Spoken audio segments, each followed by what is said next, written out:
This is really important because when a lot of women start hormone replacement therapy, what they find is all of a sudden they start having these symptoms, right?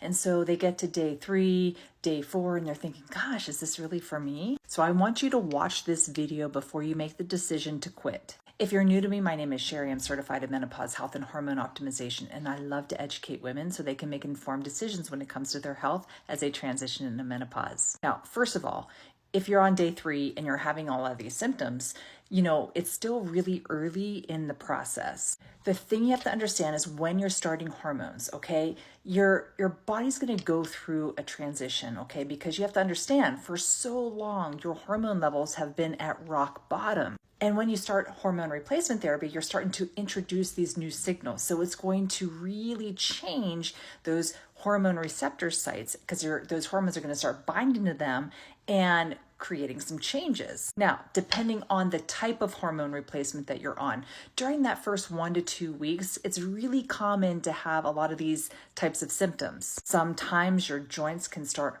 just aching more and more. You may notice a little bit more irritability or moodiness, or you may even notice that you feel like you're just really flat and unmotivated. And a lot of times when you start hormone replacement, that fatigue just really kicks in and it gets a lot worse. Now, if you're having these symptoms, this is your body going through this recalibration, okay? It does not always mean that hormones are not for you. So I want to go through the timeline so you know what to expect. Now, during that weeks 1 or 2, this is when those hormones are entering your body and your body starts to adapt. It's also called the adjustment phase. So if you're having those symptoms, very normal to have them. Now, weeks 3 through 6, you should start to notice some improvement with your symptoms. Things like improved night sweats and hot flashes, starting to sleep better through the night, maybe some increase in energy, your mood is a little bit more stable. And then during weeks 8 to 12 is when your provider should be checking in on you, whether they're monitoring your symptoms, lab work, and just making sure that you're getting the right dose